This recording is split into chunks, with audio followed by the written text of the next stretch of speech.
Hello, and welcome to the latest Geospatial Virtual Events webinar for trees, parks, and recreation asset management.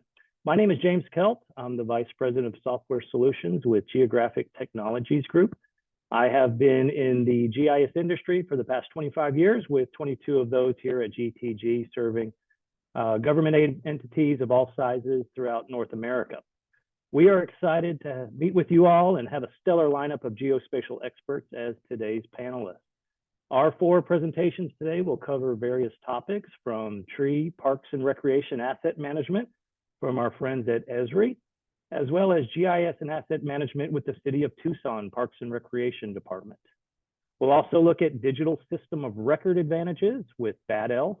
And finally, we will wrap up the series, this webinar, with asset management, location-based decision support, and community and analytics with Green City GIS from Geographic Technologies Group. So I wanted to thank the entire Connect Me team, especially Ann Feldman, for hosting this webinar series. So on behalf of the panelists and the attendees, thank you, Ann and team. Job well done. So what are the benefits of leveraging geospatial technology for use in parks and recreation? We all know that GIS can do a lot of things for a lot of different disciplines, but how is that focused in parks and recreation? Well, for one, GIS helps parks and recreation departments promote health and wellness. It gives us the ability to ask and answer questions. You know, how many trees and what types of trees? What's the condition of those trees do we have in our park system? What's the overall condition and health of our parks and recreation assets? And how can we be better managers of those assets? Do we have an understanding of the communities or underserved communities in our park system, and where? And if so, how can we correct that? GIS gives us a way to engage with the community by promoting social equity, recreational programs, and community engagement. So today we'll learn how geospatial technology can help us be better stewards of trees and park assets in the parks and recreation space. So a little bit of housekeeping before we get started with our first presentation. If you have questions throughout today's webinar, please feel free to use the question and answer session in the Zoom meeting, and we'll do our best to answer as many of those as we can at the end of the presentation.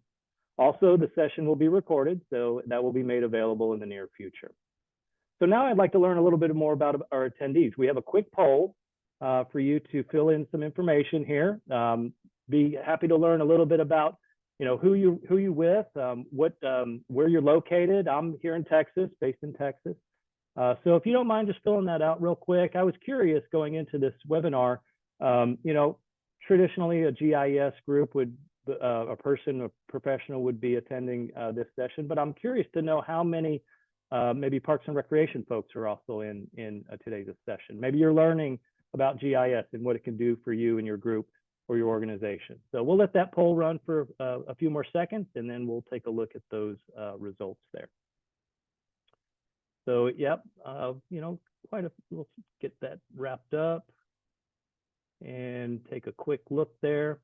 That wraps up. Okay, let's see what we got. Local government, yeah, big number there, 80%. Makes sense. Some state government, federal government folks, some academia folks, and various industry and others. So welcome. It's good to see everybody here today. So hopefully this will be time well spent. And it looks like a majority of us are here in the US.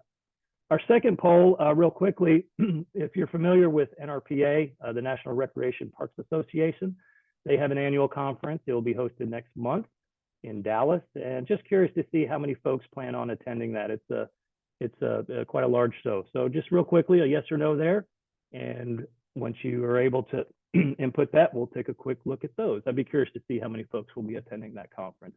Post-COVID, a lot of folks and conferences, we're just curious to see what that might look like. Okay, so the results are, okay, a handful, 5% will be attending that. So, okay, well, let's get started with our first presentation. I would like to introduce Mr. Mike Dagle, who's product engineer at Esri, and with him is Chris Buscaglia, who's a solutions lead and planning and natural resources at Esri. So, Chris, Mike, take it away. All right, thanks, James. Appreciate that. Like James was saying, my name is Chris Buscaglia. I lead the Planning and Natural Resources group at Esri, Solutions team at Esri, and I'm with Mike Dagle as well. So hopefully you can see my screen. There we go. Perfect. All right, sounds good. So again, my name is Chris Buscaglia, and today I want to talk a little bit about ArcGIS solutions for trees, parks, and recreation asset management. We do have a few solutions in this area, so we're going to cover a couple of those today. Mike's actually going to do a live demo as well, so we'll go ahead and jump right in. If you're not familiar with ArcGIS solutions, they're ready to use ArcGIS configurations. They support a wide variety of needs across local and state governments, emergency management, health and human services, utilities and telecom, and even defense and security. So if you aren't familiar, please go to our solution site at ArcGIS Solutions. You can do solutions.arcgis.com if you can, or you can just Google ArcGIS Solutions and find it.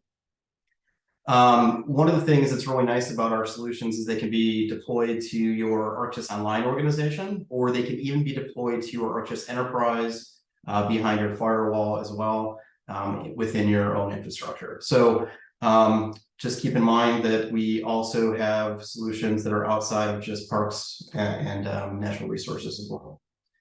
So our mission is pretty simple on our team. We try to address common business needs. We try to deliver very focused maps and applications that help you do work. They provide very focused industry workflows, and they leverage your own location-based data.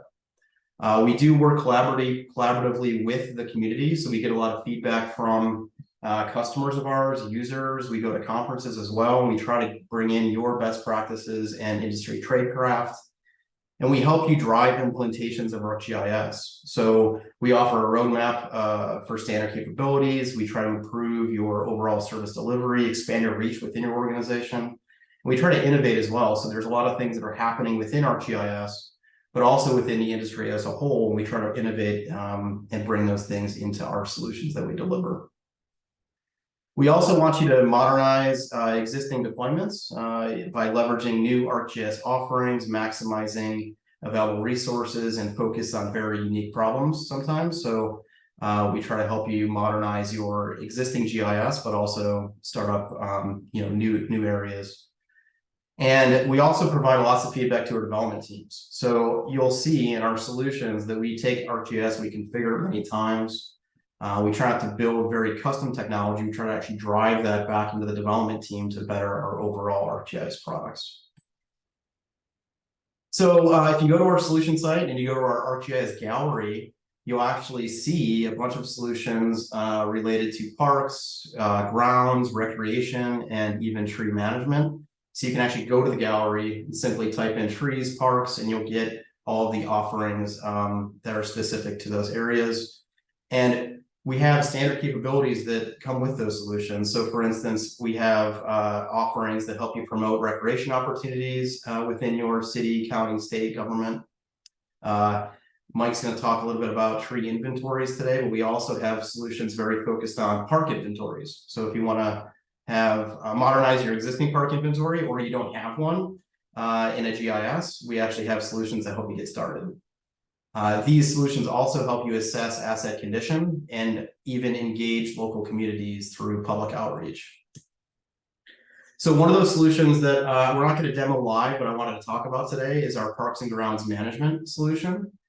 It really helps you streamline the creation and maintenance of asset inventory. So it helps you create that initial inventory of your parks, or even modernize your existing inventory by loading your content in.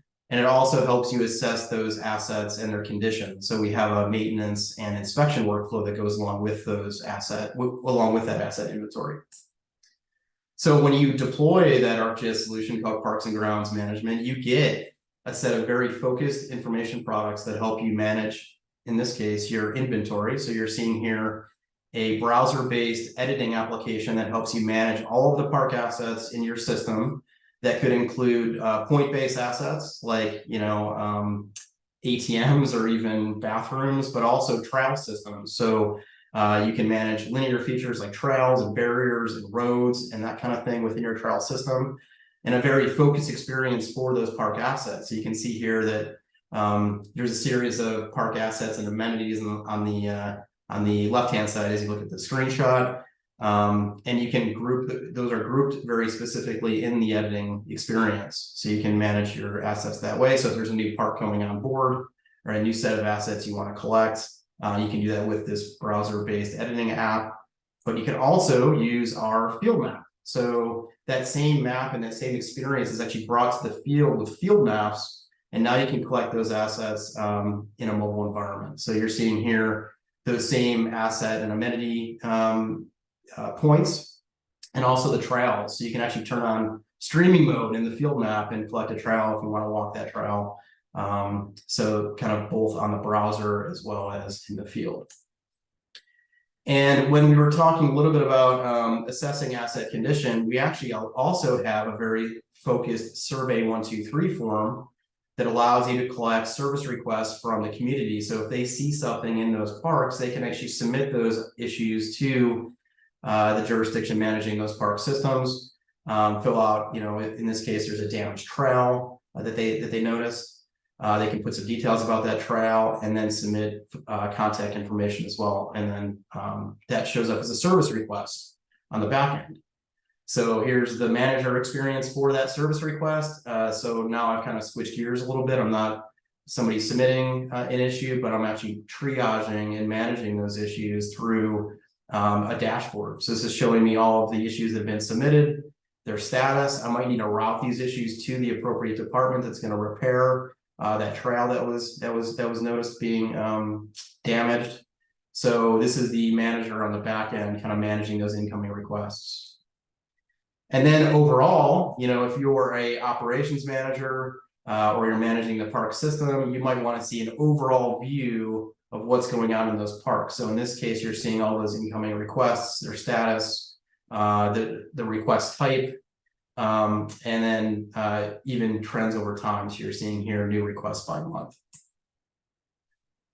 And one of the things that we also include with the Parks and Grounds Management solution is a way to assign work to field staff that are going out and doing the maintenance work. So in this case, you can actually assign specific problems or issues to ground staff, and they're going out and actually doing that work. So that's Parks and Grounds in a nutshell. I didn't really show a live demo, but what I'm going to do is I'm going to move it over. We're going to give it to Mike, introduce Mike, and he will show you tree management. Thanks, Chris. Yeah, so you're going to see some pretty similar patterns to what Chris just showed you in slide form in our tree management solution. So the tree management solution, much like Parks and Grounds, is designed to help you create an inventory, in this case of trees, use that inventory to assess and understand the conditions, and then we also share that information with the public in this case. So the first application I want to show you included in the tree management solution is the Tree Data Management Pro project. It's a configuration of ArcGIS Pro that helps you hydrate the solution with the content you need to get it up and running. So in many cases, you might have an existing tree inventory that was done maybe by a third-party operator, and you want to load that content into the solution. And so we provide step-by-step tasks to help you understand the layers that make the solution go, which is trees, as well as planting areas like this polygon you're seeing here. Load that existing content in, or in some cases, create new content. So for organizations that have access to LiDAR information, you can use the tasks and the embedded technology to classify tree points, extract them, and load them into the feature layers that are included with the tree management solution. Once you've begun to create your inventory, or in some cases, you might want to create that inventory completely in the field, you can move on to the tree field map, which we're seeing right here. And the tree field map provides for a maintenance worker in the field the entire tree inventory and all of the information that is included. I might want to collect a new tree, so I can do that by tapping on the plus button here. And in this case, I want to collect a planted tree. I can take a photo. Photos are often really important for tree inventories, and I can begin to fill out all of the necessary characteristics of this tree so that we capture the important information. I'm going to collect a red maple tree. And you'll notice that as I do that, the family, genus, and species was automatically filled out for me. Where that intelligence comes from is something we'll take a look at just a little bit further into the demo.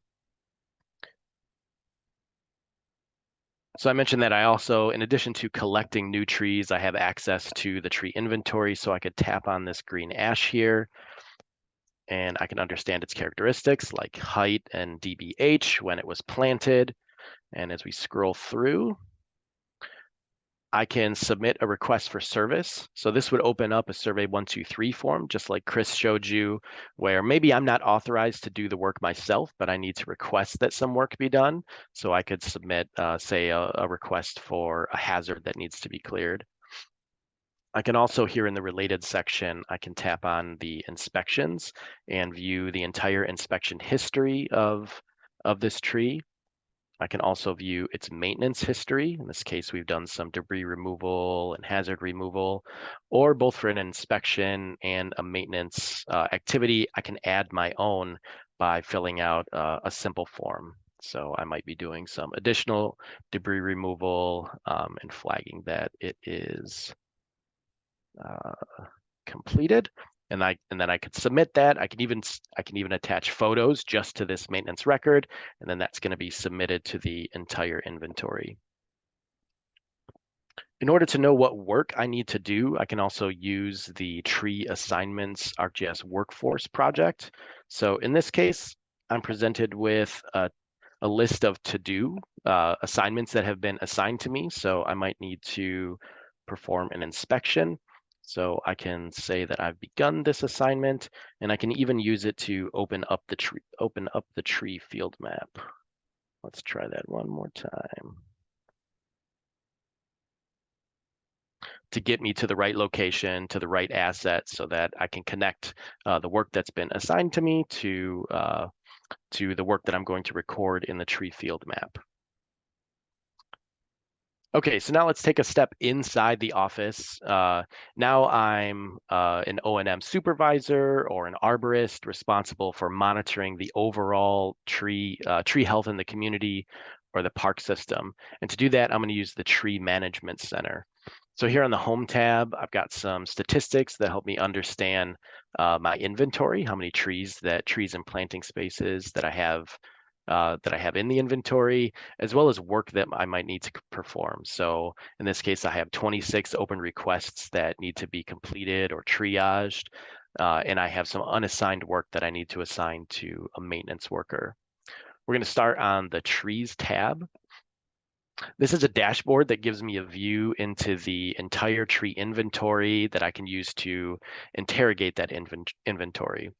So with the selectors on the left, I can examine the inventory, say only to look at my green ash trees, because I might be interested in, they might be facing a particular stress, or I want to understand the conditions related to those. I can filter by important dates, like date planted or when it was last inspected. I can also filter using these charts. So I might be interested in only those trees that have a poor condition, so that I can create some work to have those trees inspected again. If I tap on one of these, say this green ash right here, the rest of the dashboard is going to filter, and now I can see the inspection history for this tree, any photos that were taken at the time of inspection, as well as the characteristics. So this one was, this tree was assessed as good, as well as the maintenance history. Here on the right, I can see all of the attributes for the entire tree. And I can also create work. So I can click on this Create Assignment button, and that's going to open up a workforce project that we'll look at in just a moment. I mentioned that we have planting areas. So this is designed to capture, assess, and understand more dense tree stands. So I have another dashboard where I can understand, again, the inspection history, the maintenance history, and the characteristics of a more dense tree stand that might be a grass or sedge area or a tree stand. So again, I can tap on that planting area. Yeah, well, I mean, one of the great things about the tree management solution is it does follow a very similar pattern as the other asset management solutions that we have. So you'll probably see that theme if you take a look at signs, or if you take a look at roads. They all follow a very similar pattern. But looks like you're back, Mike. You want to go ahead? Yeah, thanks. That was All right, nicely no done. problem. Nicely Yeah. done. Appreciate it. Okay, so we've moved on from the tree dashboard that's used to monitor the inventory to the request manager. So I have service requests coming in the case from the tree field map, like we looked at, from internal, but we can also field those from the public, which we'll see in just a moment. So here I can understand those requests, photos that might have been attached to them. I'd see those here, as well as track my own comments. And I can track these requests through a process. So I can see that it's only been submitted, or after I've assigned it to someone or I've created work, I can flag that as in progress and ultimately track it to its completion once this service request has been completed. I can create work from this, just like we saw in the dashboard. So I've got a couple different avenues to create work that will ultimately show up for a maintenance worker in the field through the tree inventory itself or through these requests for service. I can monitor those requests over time to ensure that we're responding to our service level agreements, or in this case, I've got a lot of submitted and not many completed. So I might need to take a look at several of these. Maybe it was after a large storm event.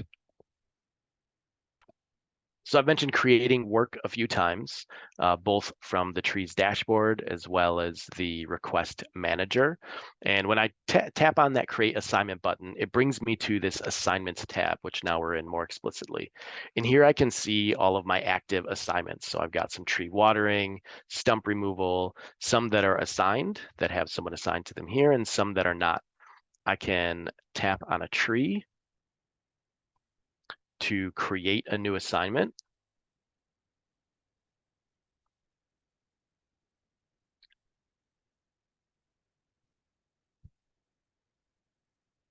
I can pick the correct assignment type. So it might be the case that this tree needs to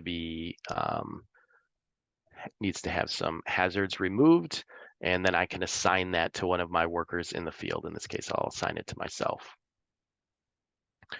When an assignment is assigned to a maintenance worker, they can receive a notification on their phone, and then that is added to the to-do list that we saw when I was sharing my mobile device. For some organizations, species management is very important. And we saw this when I collected the red maple in the field. So that intelligence that knows the tree's taxonomy, that a red maple knows its appropriate family, genus, and species. And so we've included some explicit capabilities for species management. In this case, I have a species roster table. And so this is the collection of species that my organization cares for. And I want to ensure that I have the proper connections.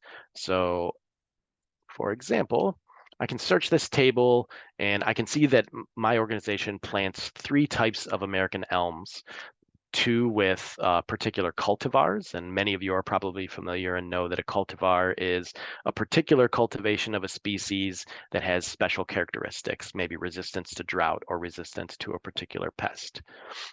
So for each of these, I'm defining the relationship. Again, an American elm knows that its family name is a Latin word that I'm not going to say, but its genus is Ulmus and Americana.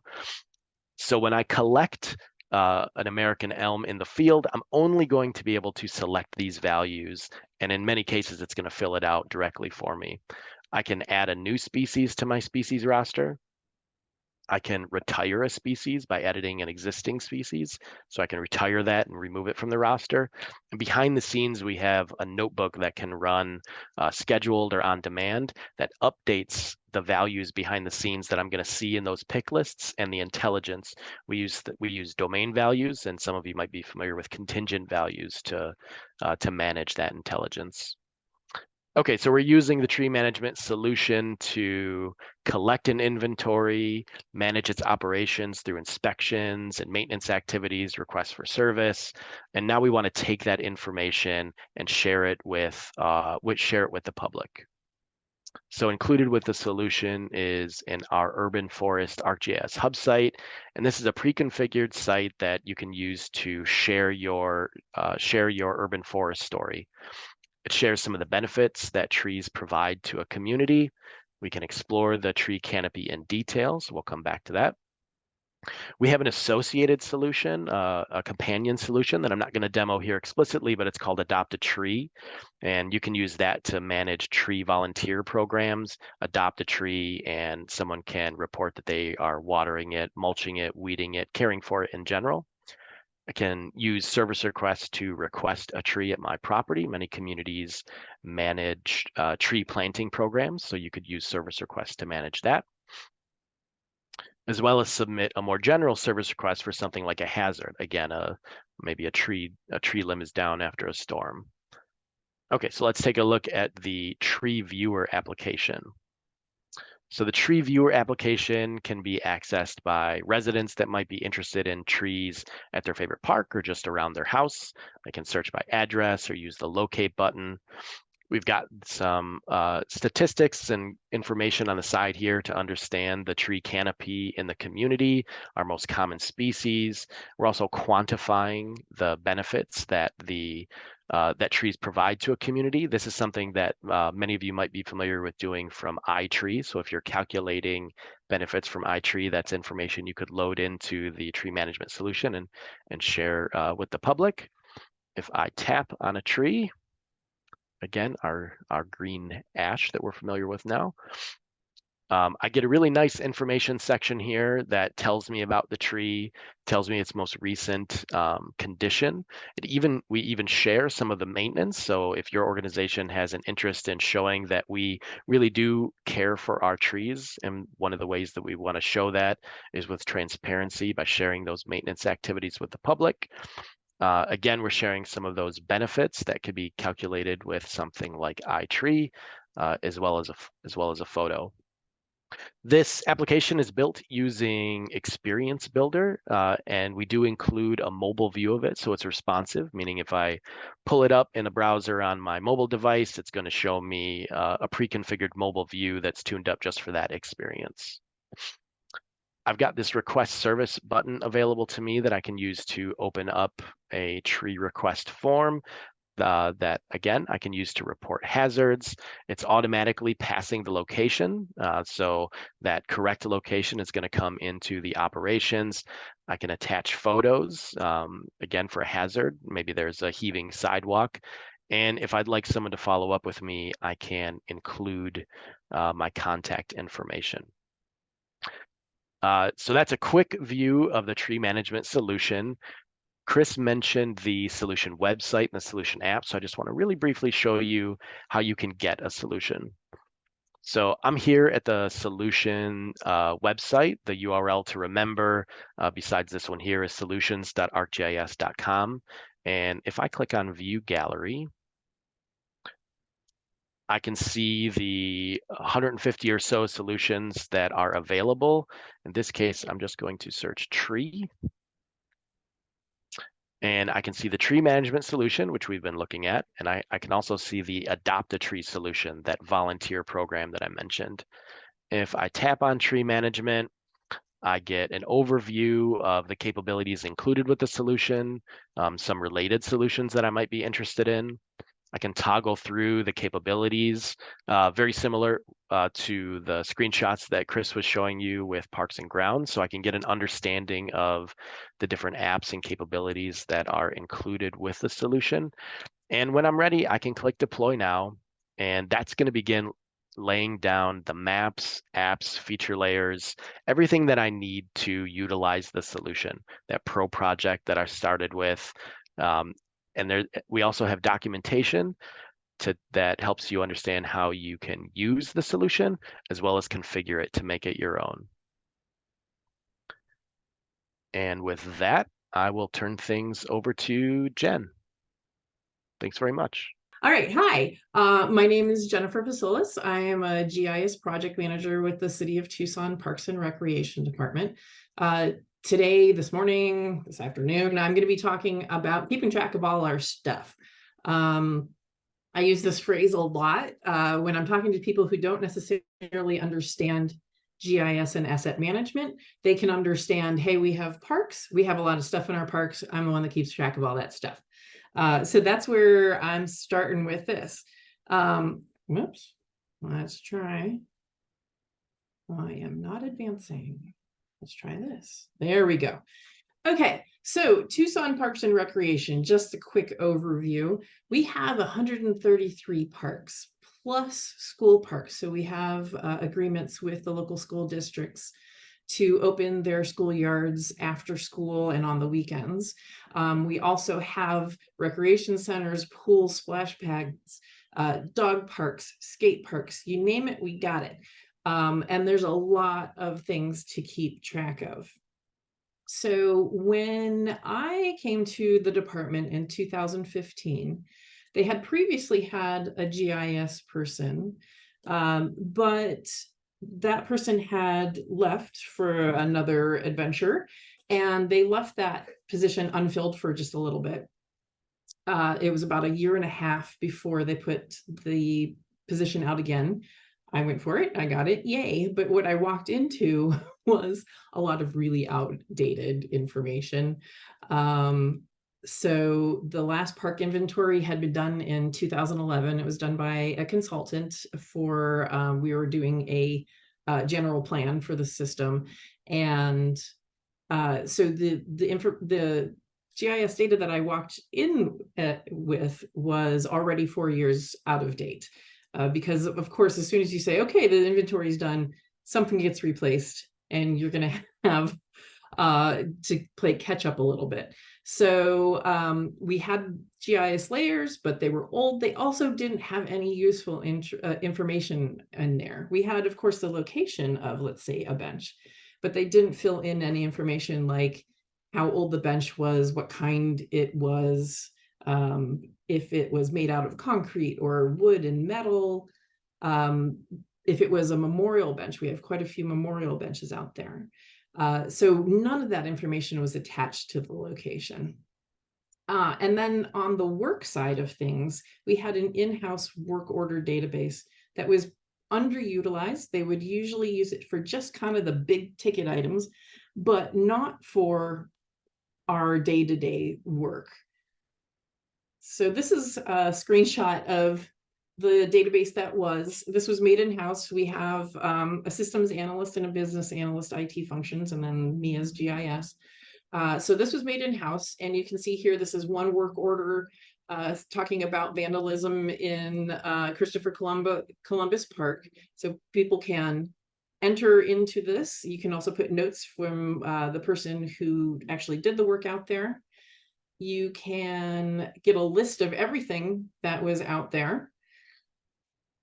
You can also print individual work orders and do statistics, so we could see as a department how we were doing.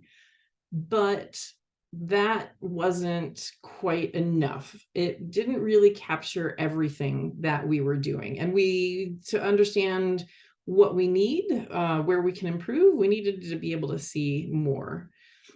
So as we're thinking about this, the city also decided to go out for a bond in 2018. And it was a very successful proposition. It passed overwhelmingly. Yay! So now we have $225 million to spend improving our parks, the amenities within our parks, and connections. So the greenways, the multi-use paths that can get you from green space to green space. But that also meant that if we're going to be doing all this information or all this improvement, and the voters have trusted us with this money, we need to be very transparent and be able to show them what we're doing. Hence the need for better asset management at my department. So what we did for the bond proposition is we used Esri story maps to create this story map that basically introduced all the information to the public. The map on the right-hand side is live. You can click on the individual connections lines or the park polygons and get more information about this. So we see here for park projects, we've got different categories. I'm clicking on Randolph Park here. It gives you a little summary, the total investment in the park, and then that more information link on that pop-up takes you to a sheet. And we still use these sheets to keep people informed of the status. So you can see at Randolph Park, the renovation of the Refkin Tennis Center is now under construction. So 2018, we got the proposition approved, yay! But that need for transparency really was going to drive our asset management need, because we didn't have any current comprehensive inventory of the assets and no way to track all the work that we did on those assets. So by the summer of 2019, so the bond proposition was up in November of 18. By the summer of 19, we had already gone through the procurement process. We had done some discovery to find out who was out there who did this. We looked at a lot of different products, and we decided on going with what was called Cartograph at the time. Cartograph has recently been purchased by OpenGov. So they're in the process of transitioning everything from Cartograph branding over to OpenGov. But we worked with OpenGov to implement a comprehensive asset management system. So our goals for that was to be able to schedule and track all the work that we were being done, that was being done in our parks, by making work orders and by individual tasks. We needed to be able to track the assets, our equipment, inventory, the inspections on everything. We also want to be able to track warranties. So we're putting in a whole bunch of new stuff into our parks. Everything has a certain warranty period on it. We wanted to make sure that we can trigger an inspection prior to that warranty running out. So if there are any issues, we can contact the company right away and get that all fixed before the warranty runs out, because once it runs out, then hey, that's our responsibility and our dime. And then we also wanted to be able to capture costs, because before, if somebody asked us, for example, we were working with the county to manage a particular property, and they said, how much does it cost you to manage this? Well, then we go into a sudden flurry trying to figure out, you know, how many hours do people spend in there, and just, you know, it was kind of an ad hoc cobbling together of information to come up with what we think was a good guess on what we're spending. Well, this way we can actually track what we're spending, and reporting has been wonderful. So, like I said, we went with Cartograph. It is GIS based, so I spend half of my time in GIS and I spend half of my time in Cartograph. Some things are easier and better to do on one side than the other, and so I kind of lead a double life there, GIS and asset management. And then we also use GIS-based reporting tools like that story map that I showed, the Tucson Delivers Hub site, which I can show after this little bit here, and a TPRD dashboard. So I'm going to pop over to the asset management system just so I can kind of show you what is in there. But before I do that, I'm just going to pop this up. There is my contact stuff. We'll finish everything else in there. And boom. So this is OpenGov Asset Management. You can see at the top, there's sections for requests and work and assets, resources, reports, scenarios. It can do forecasting for budget purposes and so on. But for right now, this is a live map. This is all pulling from Esri. It also pulls from whatever your organization might have for base maps. So I've got access to all the stuff from Esri there. This is RePark, and the thing that I really liked about OpenGov, and really this can be, you know, software agnostic, because a lot of the companies do the same type of thing that might not look the same, but you're still getting the same functionality. But on the left-hand side, you've got your table of contents, where you can turn on and off. There we go. You can turn on and off layers. And of course, live demos are always fun. You can always filter everything. So instead of all of the park amenities, I'm just going to look at the picnic tables that are out there. I can click on this. Oh, of course, I picked one that doesn't have a photo. Let's try this one. There we go. Here's a picnic table. We're just going to go to that asset itself. So it shows you where it is, what work has been tied to it. This picnic table has not needed to have any tasks done to it. So that is blank. We have the information about it, probabilities of failure. You can attach things down here. Let's go back over here. You can also, in here, let's say I wanted to, for our athletic fields, I just want to see the Little League fields.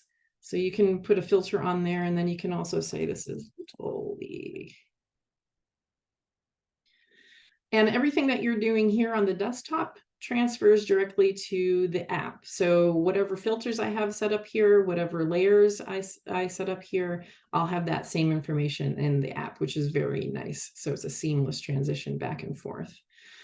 But let's look at, in this case, this park. We're going to go to the park here. You have some tabs at the top here. This gives a summary of how much the average asset cost is, how much we have put into this park, including asset costs and labor and materials, since we implemented this. So this has been several years running. We spent almost $1.5 million on this one park alone. It also gives you a breakdown on all of your assets in that park and what their ratings are. Quite a few have not been rated. We don't inspect every bench every year, but playgrounds in particular, those need to be inspected on a monthly basis. So this is on the things that we have rated. They're doing pretty good. You also have a list of the assets here. It's also a parent-child relationship. So all of these assets know that they are inside Reed Park. And then I can also look at the information on Reed Park itself. So up here in the top right corner, you have an estimated OCI. And all of this stuff up here has to do with the overall condition index. This park is pretty darn good. For everything that we have done an inspection on, everything's doing good. We have an overall excellent score, and it also gives you kind of a countdown of how many years, if nothing else changes, how long will this park last? So it gives you a ton of information right there. And again, the same information on any individual asset is the same thing for a park. So you have all the tasks that have been put in there. And you'll also notice that it can tell you what's coming up based on monthly inspections, what is planned, what is actually in progress. Somebody has already started one of the tasks. And then what has been completed and canceled. And canceled is something very important that we keep track of, because it will help us for budget reasons. If we can show that there is work that we are not able to accomplish, then that can possibly give us justification for more personnel. And that has been a really fantastic part of this whole thing. I believe I'm getting to the end of my time here, so I'm just going to wrap this up really quick. Here's a reporting stuff that is up at the top, and I can't get to my, oops, there we go. Can't get to my tabs at the top. You can also have a snapshot of, hey, how many things are getting complete? Ooh, what the heck is going on at Jacobs? Everybody else is, woo, okay, Mission Manor too. So, I mean, I could go on and on for this forever, but having a GIS-based asset management system has been life-changing for being able to really understand what's going on out there, and for budget purposes, knowing when something is going to need to be replaced or that we don't have enough staff. And I'm going to leave it there for that. Next up is my friend Nick. Nick, go for it. Thanks, Jennifer. Hopefully everybody can hear me. Let me go ahead and share my screen. Okay, so thanks everybody for coming today. I also just want to do a quick shout out. Thanks, Chris, for that great presentation. Mike and Jennifer, it's always great seeing you. So today I'm going to be talking a little bit from the perspective of a certified arborist. So I got my certified arborism examination passed about 10 years ago. So I worked at a few firms throughout my career collecting all different types of tree data. So I want to talk to you why trees deserve better. And what I mean by that is trees are such an epic part of our life, our ecosystems, our environments, our communities. Everything is wrapped around this notion of a tree. And you can probably think back in your own life, and you probably have experiences and stories and narratives that directly wrap around a tree. Perhaps a tree was where you used to sit and eat lunch, or maybe you drew in a heart into the side of a tree with a significant other. Trees are important and they deserve better. And so let's talk about why digital systems of record, especially through geographic information systems, are important for these trees. So today we're going to quickly talk about who Bad Elf is, the company that I work for, and why we think you should know about us. I'm going to quickly reference some Dr. Seuss, if you've ever read The Lorax. So we'll talk about the Lorax and why we speak for the trees. We're going to talk a little bit about digital systems of record following those past presentations. This should be pretty simple because I think the value proposition has already been made pretty heavily. We'll talk about that tree management solution and how Bad Elf can assist you with the Esri solution. We're going to talk about the most direct route to get there, and you'll see GET highlighted throughout the presentation. We'll talk about that. We'll talk also about Bad Elf's GNSS, our Global Navigation Satellite System, or GPS hardware. One of the things that we really haven't talked about in these presentations yet is the actual collection of the data out in the field. So if you wanted to collect that table or bench or that tree, how do you get good accuracy, right? So how could you say get survey grade or near survey grade accuracy on your spatial resolution? Well, you could use something like Bad Elf. We'll conclude with this partnership idea. So who's Bad Elf? Hopefully you've heard of us. We've been around about 13 years now. We create a line of GPS receivers that empower GIS survey and other government professionals to collect high accuracy data. Our products work with most location-based apps. So you name the app, whether it's a Esri Field Map, Survey 123, Quick Capture, or a host of other apps from the Android Play Store or Apple Store. The App Store, we basically are agnostic and we work with all different third-party apps. One of the things that we've recently implemented at Bad Elf is this idea of GET. So we want to encourage y'all to think about Bad Elf more than just a GPS/GNSS hardware provider, but actually more of a industry expert, a company that can help design, implement, and deploy custom systems of record to get you ready for what we kind of call the spatial or geospatial revolution. So I mentioned I am the Lorax and I speak for the trees. Like I mentioned, got my certified arborist by doing a lot of tree inventories, native plant inventories, native plant preservation plans, some different, like in Austin, Texas, where I live, we have ordinances similar to Phoenix in Tucson, where you can't just chop down trees. These trees take a really long time to grow. And so there's a value associated with them. These pictures are of me recently in Grand Teton National Park. Fun fact, that's a Boston Terrier on the left, but if you can see on the right, that's actually a grizzly bear off in the jungle there. That's not Sasquatch. But I just bring this up because trees are so important. They deserve the best systems of management because they enrich our lives. For an example, the U.S. Forest Service says trees can absorb up to 48 pounds of carbon dioxide per year. That's just one tree. The American forests say that urban areas with tree cover can be up to 10% cooler than those without.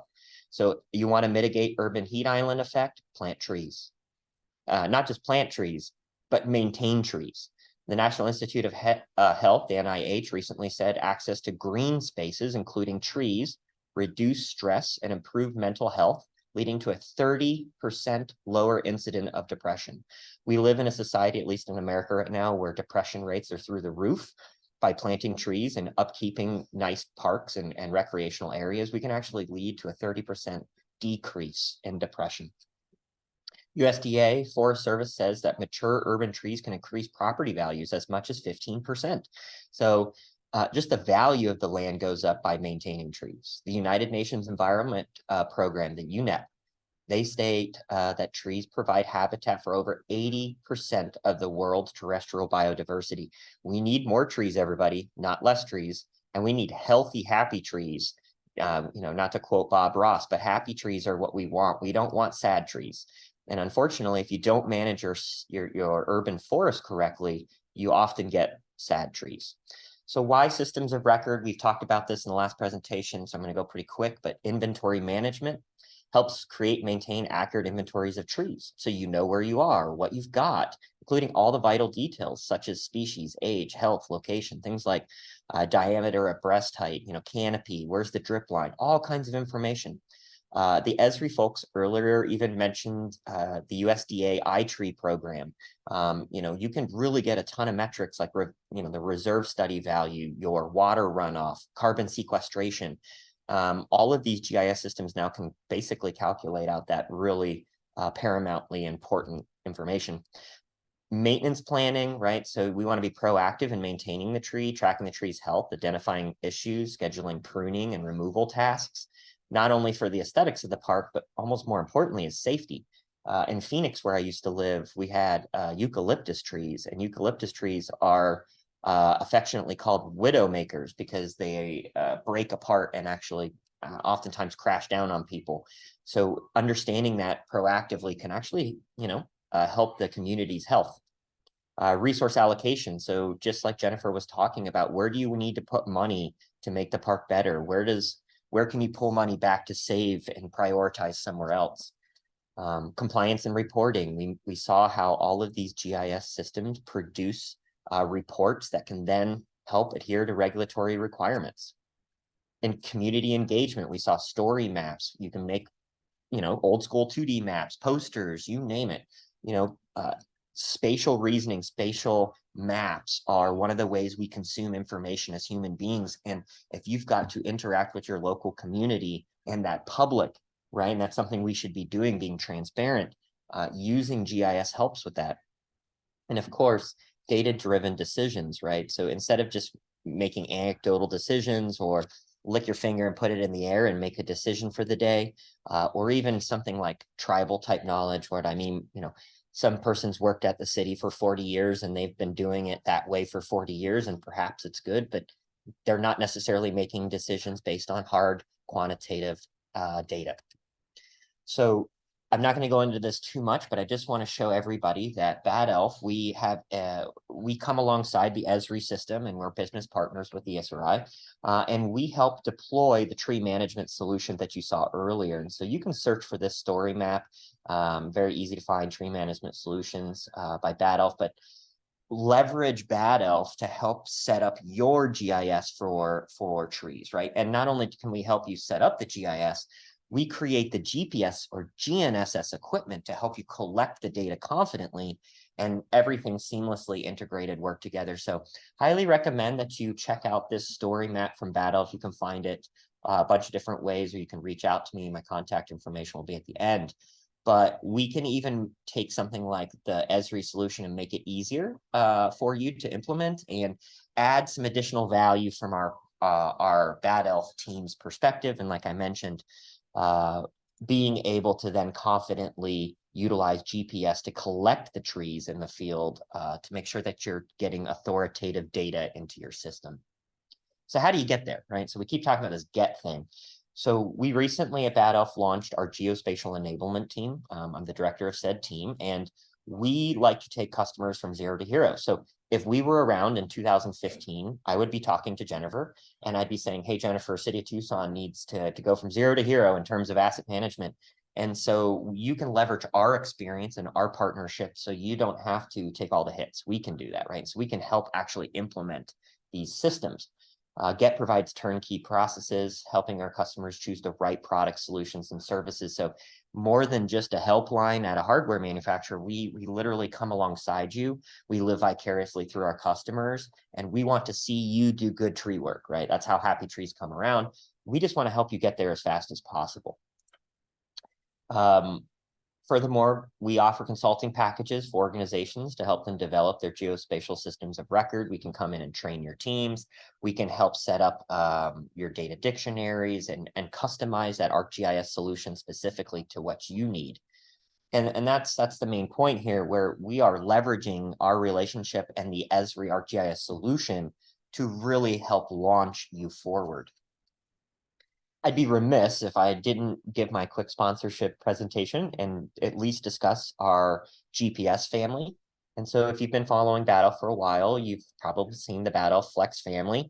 We have 2 great receivers with multiple sets of functionality, depending on the types of accuracy you need. So some cities require sub-meter, some cities require 3 meters, some cities require foot. So depending on where you are and the types of requirements you may have, you need higher accuracy receivers. One thing to make mention is to remember that all GPS get a little wonky, that's a technical term, underneath tree canopy. Trees like to eat GPS signals, right? And so having something like the Battle Flex or the Battle Flex Mini in survey grade or near survey grade modes can truly help you collect good data in the field. Good data leads to better decisions leads to happier trees. So the Battle Flex, I'm not going to really go into this much, but just suffice to say, we can get you sub-foot to centimeter accuracy for extremely affordable prices.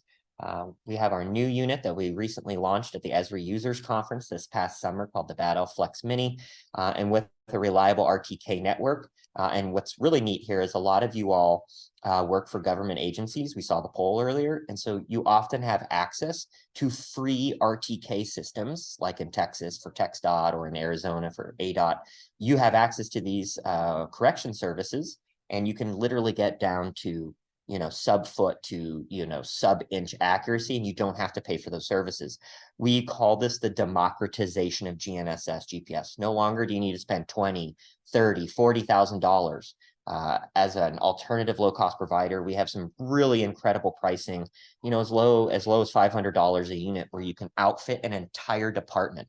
Recently, for an example, in Pennsylvania, their Department of Natural Resources, they just deployed almost 100 of our GPS units for all of their park management. So let our partnerships at Bad Elf truly enable your geospatial success. We are in a geospatial moment. There's never been more location-based information at our fingertips. And so let's ride this geospatial wave together. If you have any further questions, you can go to our Bad Elf website. It's bad-elf.com, or you can email me, nick@bad-elf.com, or sales@bad-elf.com. We'll also have a little bit of a question and answer at the end, so please feel free to hop on and ask any questions about our GPS or geospatial enablement team. I want to say thank you again for the presenters that have already gone. And last but not least, I would like to introduce Jonathan Welker from GTG. He is going to round out our presentations here. So Jonathan, if I'm going to stop sharing my screen, and you can take it away. All right, last leg of the relay. Appreciate it, Nick. And yeah, all the other presenters that came before me, thank you very much. I'm Jonathan Welker, Senior Enterprise Solutions Analyst with Geographic Technologies Group, and I'm going to be spending the next few minutes really just sharing our comprehensive, award-winning, innovative geospatial solution for park, asset, recreation, and tree management. We are an Esri partner. This is built completely on the Esri Foundation and within the Esri ecosystem. Green City GIS is much more than what I'll be able to show just in the demonstration today. However, I will provide some methods towards the end of the presentation to get in contact with us. We would love to schedule a private demo. These normally go for about an hour plus to get through really everything and have those conversations with your organization. So we would love to set up a private demonstration to be able to go through that with you and your team. So this is my favorite slide of the whole deck. I'm not going to spend too much time going through the PowerPoint. I do want to get into some live demos, but it's my favorite slide because it really shows the growth of Green City GIS and the diversity. We work with organizations of many sizes. We saw Tucson with over 100 parks. We also have clients with over 100 parks, and we also work with clients that have 10 parks. We work with universities. If you have assets, if you have green space, if you have open space, natural areas, trees, indoor, outdoor assets, underground assets, we want to work with you. We want to get to know you and your community, what your goals are, what your vision is, and how we can best use the Esri technology that is available to us to be able to serve your community better.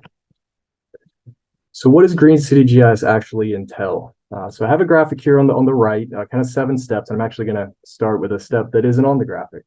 Probably the most important step, and we heard Nick allude to it and Jen as well, which is going to be that database design. What assets do we actually have in our park system? What do we care about inventorying, and what do we want to be included in this solution? So that's going to be the most critical component and really drives every other step along this journey. And then once we get through that sometimes exhaustive step, you don't really know exactly what all you have until you really get into the weeds of the conversation. But once we do get kind of to step 1 here, which is our mobile field data collection, and this is where kind of the rubber really starts meeting the road. And for this mobile field data collection, we do leverage field maps. We also very often leverage external GNSS units. We do have a couple of bad elf units that we send out with our crew to do that field assessment.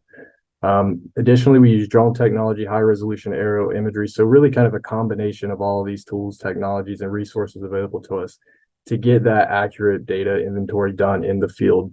Now, sometimes this is our staff, completely out in the field visiting, the organization where we're doing the inventory. Sometimes it's a hybrid approach. Maybe you want us to train your staff as we're out there in the field, kind of together and collaboratively so that they can maintain it moving forward. Then we've even had a few occasions where we build a database. They handle the inventory internally, completely within the organization, or hire interns if there's a local college nearby as well. Now, one other thing on that data collection, we do typically do condition assessments. Of course, we're gathering attribution about the assets and photos as well at the time of inventory. Then we can move into step 2, just small post-processing phase that we really just use to digitize and clean up the data. We want it to represent really what we're seeing in the real world for that particular park or that particular open space as best we can so that we're getting accurate measurements and accurate asset evaluations. Then we move into step 3 and step 4. I like to combine these, and this is really the fun part for me. This is my wheelhouse. This is where I spend my time. And this is developing the software applications to actually view our assets, ask questions about our assets, be able to run that analytical components, and be able to engage with the public as well. Like I said, we won't be able to see everything today, but I do encourage you to reach out to us to be able to see really everything that we have to offer within 3 to 4. And really just the full leveraging of the Esri environment and the technology that's available. Step 5, almost every Green City GIS client does include some kind of database integration with an existing IT system. Most commonly, this is going to be your recreation management solution, which could be something like a Max Galaxy or a RecTrack or whatever kind of RMS you guys have at your organization. And we use that to geolocate the recreation users, the registrants, where we have people signing up for activities and be able to identify those gaps and opportunities better. We also integrate with other IT systems as well, some of the more robust work order systems or asset management systems out there that can handle GIS data. And then, of course, training and education and support. The Green City platform continues to evolve. We love and encourage the organizations to include staff really in every phase of this so that we're working hand in hand, partnering with the organization to develop these solutions. And then, one of the things that we also love to do is to get feedback. We're the GIS experts at Geographic Technologies Group. We can bring that to the table. But for Parks and Recreation, we really rely on the uniqueness, the experience of our clients in their particular location to be able to bring ideas that would better serve their community. If it's an idea that works and we start to implement it as an official kind of Green City GIS solution, then we kind of backfill that to our existing clients so that no one really misses out on the latest and greatest. So just a couple slides here, kind of a teaser to getting into some of the applications.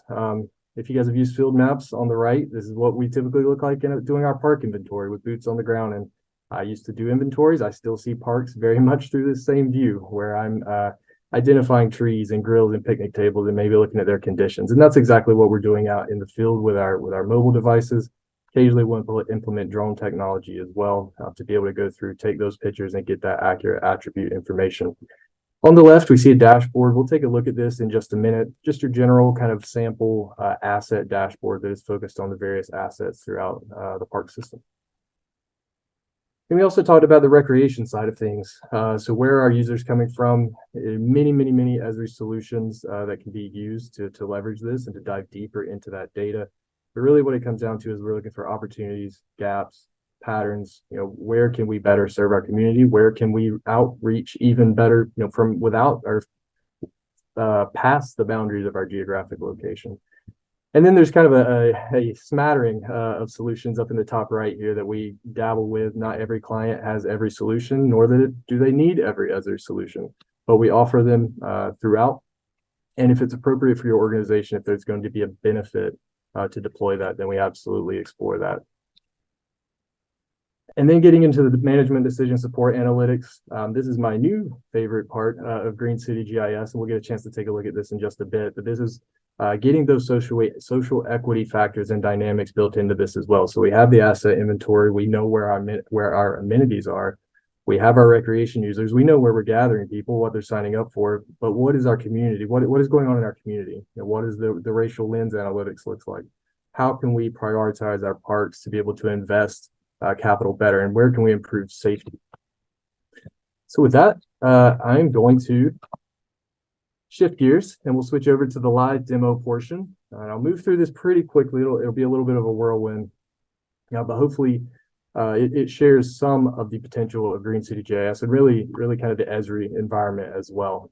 So typically when we deploy a Green City GIS solution, we include an ArcGIS hub deployment as well, really just to serve as that central repository for all of the various solutions, both internal and external, that we might deploy along the way. So that's what we see here in this sample. As I kind of scroll down, we will see a section here for our internal Green City GIS apps. This is where we can get kind of launch points into our viewers, our dashboards, our recreation analytics. And then we have a public section as well down here where we do have access to some of those story maps that may be deployed, or the park locator, which is a very popular solution as well. So I'm just going to go ahead and hop into our first one, which is going to be our asset viewer. I'm going to open the layer list. And so just very first, kind of on the right here, of course, we can see the park system for this city in Minnesota. We can see the boundary, kind of the trails, the park boundaries as well, smattering throughout. On the left, we can see the layers that are available to us. So this is where we get back to that very first database design. This is kind of the database design is what drives this layer list. What amenities do we decide to collect? Well, here we have benches, bicycle racks, our typical kind of point layers up on top. As we scroll down, we get into our fences, our creeks. And then as we continue to scroll down, we get into our parks, our buildings, some of our more polygon areas that we might want to get some of those measurements for. This particular client also decided to do a tree inventory. I know we've been speaking a lot about that, so I wanted to make sure I include it. I want to switch over to the info summary. Many organizations that we come to with Green City GIS, either don't have an asset inventory at all, or it's in an Excel spreadsheet. If I switch over to the info summary, we can instantly kind of get a summation of how many assets, how many features of each type do we have throughout our park system.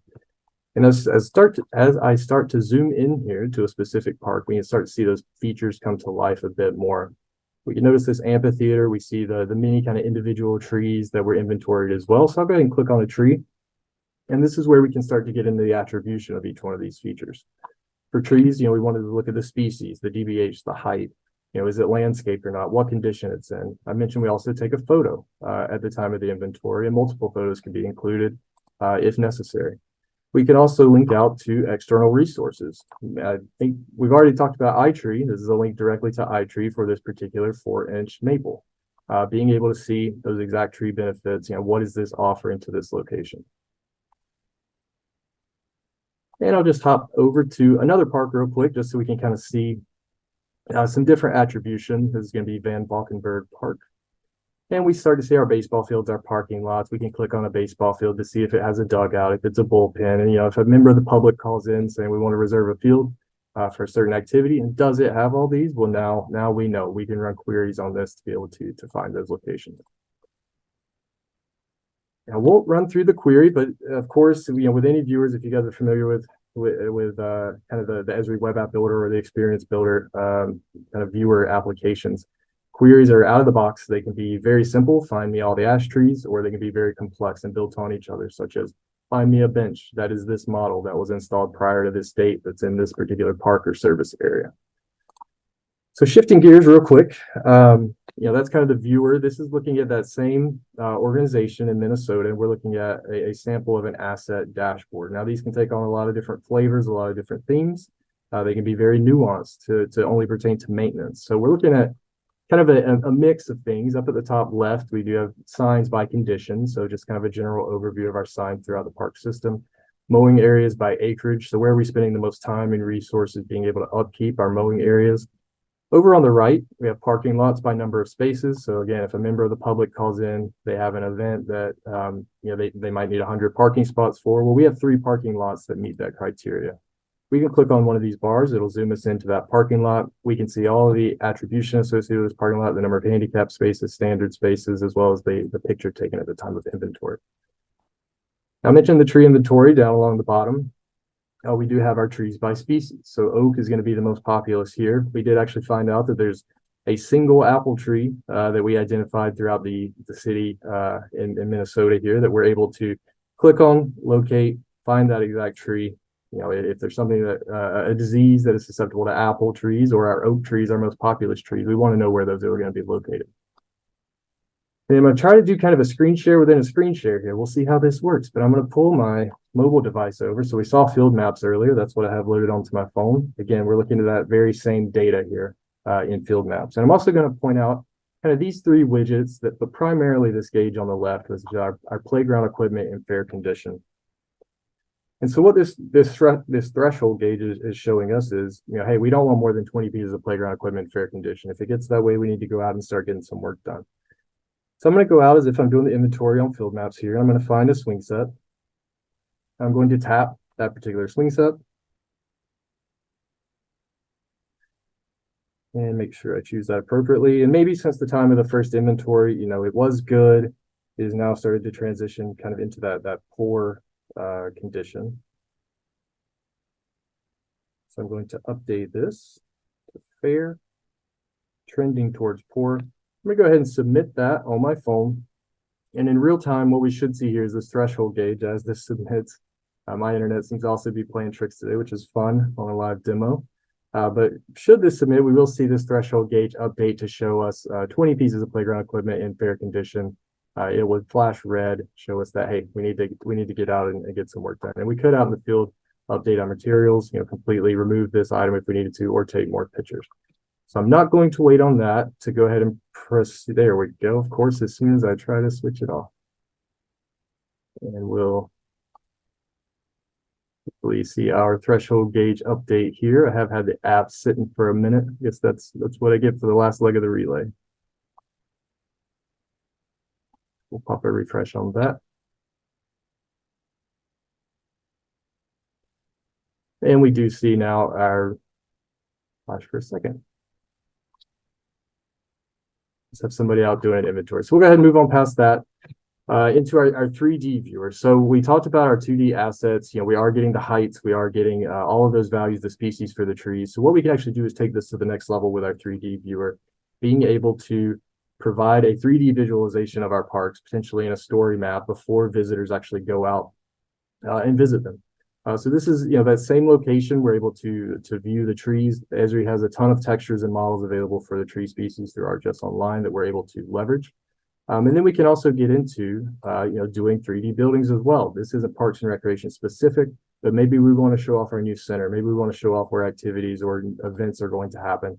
Be able to get into that 3D tour of giving people a visualization, kind of a virtual experience before they get out there. I want to spend just 1 or 2 minutes, if I get a chance, to talk about kind of the social equity part. So we have our assets, we have our recreation users, we know where those are. And here we're actually leveraging community analysts to start to bring in some of those demographic indicators. So this client had a model for bringing in social criteria such as household income below poverty level, child population, the diversity index. And then we also brought in park adjacency. How many parks are located within a certain proximity to this particular park? What is the overall condition of assets within this park? And what this enables us to do is create a park prioritization 1 through 97 in this case of where we need to be spending our capital, where we need to be making improvements, and where our priorities should lie. Now we can expand that out a bit further and really look at the subsets of each one of those primary criteria. So looking at our income, our poverty, the median household income, the per capita, looking at our child senior population.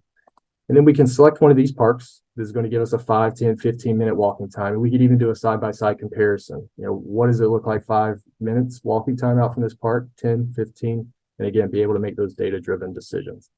And I think I'm running short on time. I will just flash this up on the screen and move back to my PowerPoint to wrap it up. But I think most people are familiar with story maps at this point. If you're not, I highly encourage you to go check out Story Maps Gallery.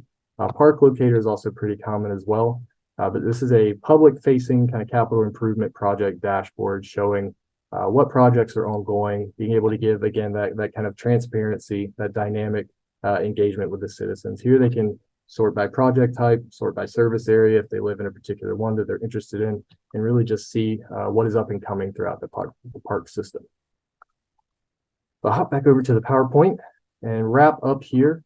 So I did mention that we love collaborating with organizations on what is unique about your organization. What are your struggles? What are your challenges? So that's what this slide is about. These are kind of two up and coming projects that we're working on, which is a tree inspection workflow automation. There's a transition from a complex manual and paper workflow that has very, very many branches coming out from it. This will be using Survey123 Workforce. Jupyter notebooks, so a little bit of scripting to help generate those work order numbers, assign work orders, and notify many kind of third, fourth, fifth parties that need to be notified via email. And then also using deep learning to be able to look at tree coverage, automate where those tree canopies are. And this is getting outside of really the park system and into the citywide and local geographies such as service zone park districts. So where is our tree inequity? Where is our sidewalk inequity or our park inaccessibility? Where can we improve? So that being said, I will wrap it up. I do encourage you to visit us. James mentioned, and we had the poll, the NRPA in 2023. We'll be at booth 537. Also encourage you to take advantage of the QR codes there on the right to be able to get to some of our online resources to learn more about Green City GIS. And yeah, we would love to talk to you more about Green City GIS and what it has to offer and provide a full demo. So with that, I believe I will open it back up to the full team and we'll get some Q&A going. Great. Thanks, everybody. That was some good info. You never know what you're going to get, but that was some fantastic information there. I appreciate everybody's presentation. Yeah, so if I could ask the panelists to come on, we've got a bunch of questions. I doubt we're going to get through them all. But let's go ahead and dive into a few of these and we'll chip away at this a little bit. One question was from Nicole asking, can the characteristic fields in field maps be customized? I think this came from the Esri presentation by Mike and Chris, but anybody on the panel, feel free to answer that. Can you customize that field maps field list? Yes, the short answer is yes. Specifically with respect to the solutions Chris and I were showing, when you deploy a solution, you get a schema. So we've tried to capture, the most common characteristics with respect to trees as well as park assets, but that can be extended and then utilized inside of field maps as well. Perfect. Good. So let's see, we've got another one here. According to your experience, what's the best and cost-effective way to create a photography library for each tree? And I know that data can get quite big, especially if you're doing videos or photographs. For the panels, what's your experience in storing those images and the best way of doing so? Jen, how did you do it? I know you took a lot of photos. You just storing it in your GIS side, or how does that look for you guys? And if you're muted, please just unmute. All the photos are stored in the asset management side. It's not on the GIS side. Okay. And with that, it's pretty seamless. It's just associated with the asset itself, not a large, it's not like a big pot that you're pulling it all from. But that's not the only place, right, for the panel where that data can be stored? Some others? Yeah, I can jump in quickly. For some of our customers, they want to deploy into the cloud. And so we may store photos on an Amazon cloud server, or they'll actually have, say, like an Esri enterprise system and have in-house databases and servers that we would store it on. If you're jumping into the solutions out of the gate, at least in the Esri side of the world, you can utilize their ArcGIS Online. They have, access to, I wouldn't say public, but you have access to their online system to store photos. As you get more and more photos, you may not want to do that.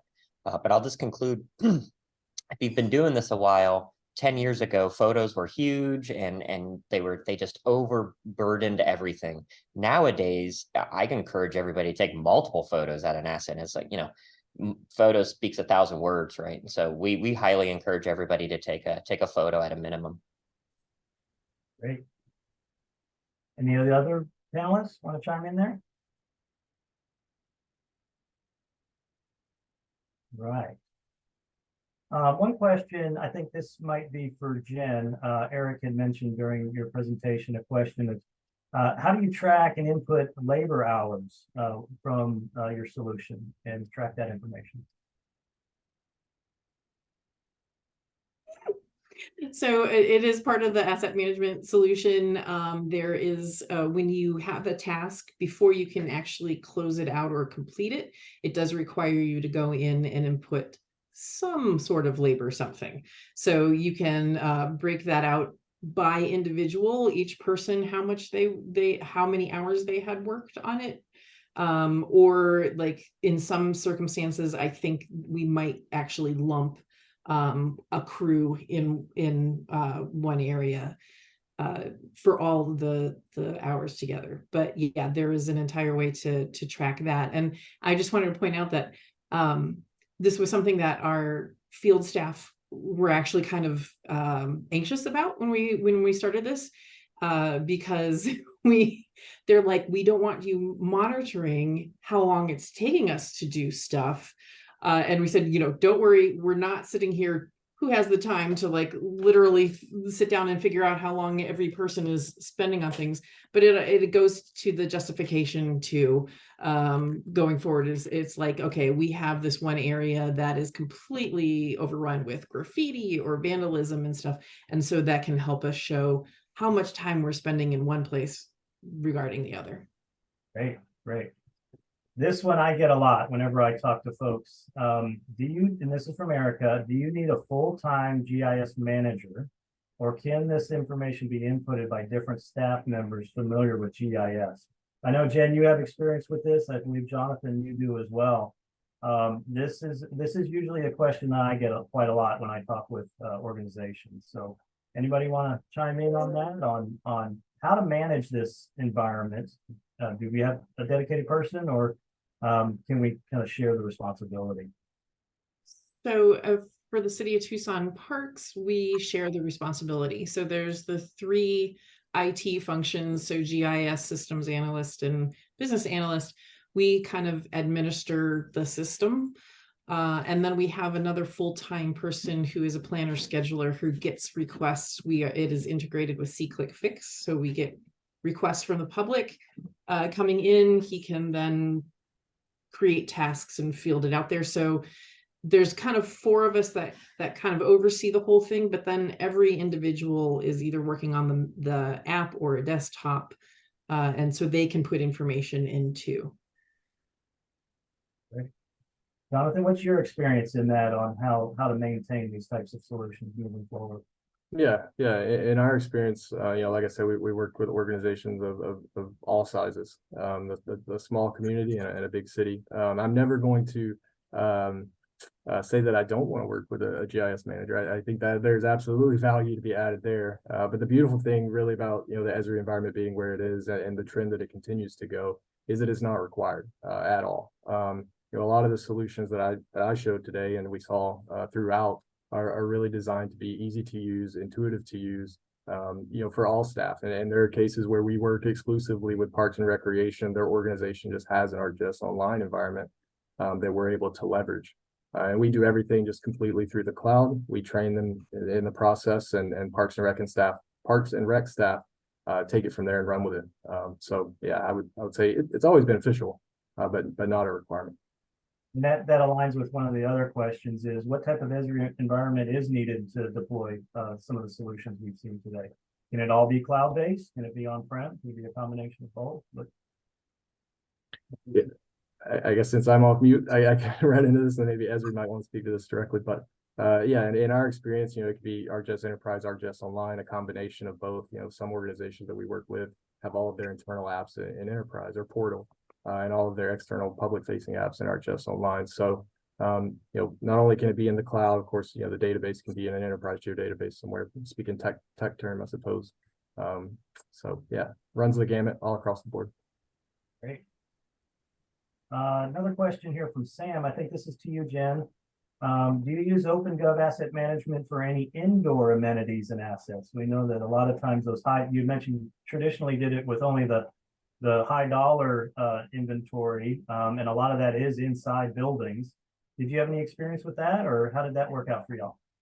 So we decided to not do specific stuff on interior spaces, but we do have, for example, our recreation centers as an asset, and then you can tie anything that you do in that center to the center as a whole, but we haven't outlined individual rooms or, like furniture in the rooms or anything like that. We haven't gotten down to that really fine point. Couple questions here that came through the Q&A session regarding public safety. Each one's a little bit different, but how can we leverage some information for policing and safety of our parks and recreation environment? I know we do a lot of public safety work and how it applies to parks and recreation, but if anybody on the panel have experience with not only identifying the assets, but what are the challenges? What are the things that are happening in our parks that we might need to elevate to a different resource, say in the police department? We talk about vandalism. We talk about, some potential crime that might occur. So anybody want to chime in on that? How they're leveraging public safety in their parks and recreation department? So since nobody's jumping, I'll do it. I see the question about having the police report. So you can save documents. So if you wanted to, you could have a copy of the document attached to the asset. We can use the information of where, let's say, graffiti is happening. And this is where the GIS side of it all comes in. Do your spatial analyses to find hotspots. We coordinate with our police department on a number of issues that basically if an issue is happening in a city, it's also happening in the parks. And so we partner with the police department to be able to target areas that are seeing big increases in crime or vandalism. Might jump in quickly go ahead, No, John. go, Nick. I've answered a couple. I was just going to say GIS inherently has the ability to disseminate the information that you're getting. So if the parks are collecting all this great information near real time, they can then disseminate or share that through web apps, specifically dashboards. We saw several of them today, but they can send that to any department within the government organization or to nonprofits, whomever they need to associate with to mitigate those risks. One of the neat things I've seen is public science as well. So, they used to call it like citizen science, but like the public goes out and collects information on, say, homeless encampments for the city to help collect information. That's such a powerful ability, where you can actually leverage your community to collect the data that then filters, say, through the parks and then gets to the police department. So very integrated systems in which communication channels really open up. Go ahead, Jonathan. I would agree. Crowdsourcing is big and leverages a lot of good information. Yeah. James, you're probably better to speak to this. My colleague from Geographic Technologies Group, he's the public safety guy. But I'll give it my best stab. So Geographic Technologies Group, Green City GIS, Parks and Recreation is certainly one of our business lines, one of our initiatives. But we also very much deal with public safety. So I mentioned integrating with recreation management systems. We also integrate with CAD and RMS systems to geolocate that information as well. So if there's an agreement in place, and it might take some data scrubbing, some of that is very sensitive information. But if there's agreement in place to be able to share that, it can certainly be used alongside your Parks and Recreation GIS data. And I think there was a question in here specifically about the manhunt in Pennsylvania and kind of getting that information out there. That's how I just kind of plug this in there, I guess. On the hub, if you have an organizational hub or a Parks and Recreation hub, or if you want it on every single page of the hub, you can place a banner up there kind of stating big events going on within your community so that they're right up front. Great. Final question. Does anyone have any experience using GIS to determine annual budget requirements for parks and park assets? How much do we need a budget to maintain these assets, and what's the life cycle look like for those? Anybody want to take that one? I guess what I would just say is that's so variable. I mean, if you're a community of 20,000 and you have one person in parks doing all this sort of stuff, I mean, and you could have a couple parks versus a huge organization like the city of Tucson. I just think I'd be cautious to try to say this is the exact amount of money. What I would like to maybe say is flip that on the head. You can get a copy of Esri's, the kind of standard license agreement from Esri very affordably these days. And that Esri package, that GIS package, not only gives you all of the ability to access the ArcGIS solutions, it gives you all of the field applications like Field Map, Survey 123, Quick Capture. It gives you access to AGOL. It gives you access to like millions of layers of online data, from census information to NOAA, like National Oceanic Atmospheric stuff, NASA data. So you could have, I mean, $5,000 a year and you're in business, but you could also spend $250 million on a grant to overhaul a bunch of parks. So I just want to caution people. What I'd recommend is you can talk to somebody like Bad Elf or GTG or your local Esri reps. And we would help walk you through that, doing an audit of what you have, and we could more intelligently come up with an answer than just spitballing like you need $8 per tree. That's not going to be the case. Very well. Well, again, thank you everybody for attending. We went a little bit over, but I think it was good information for everybody to stick around for. On behalf of the panelists today, thank you for doing that, as well as the Connect Me team. We appreciate all your work in getting today's session done. So with that, we'll go ahead and sign off for the day. If you have any questions, feel free to reach out to our panelists. We'd be happy to collaborate with you more on how GIS and geospatial solutions can help your organization. So feel free to reach out, and we look forward to seeing you again soon on some future webinars coming up. So again, thanks everybody. Enjoy the afternoon.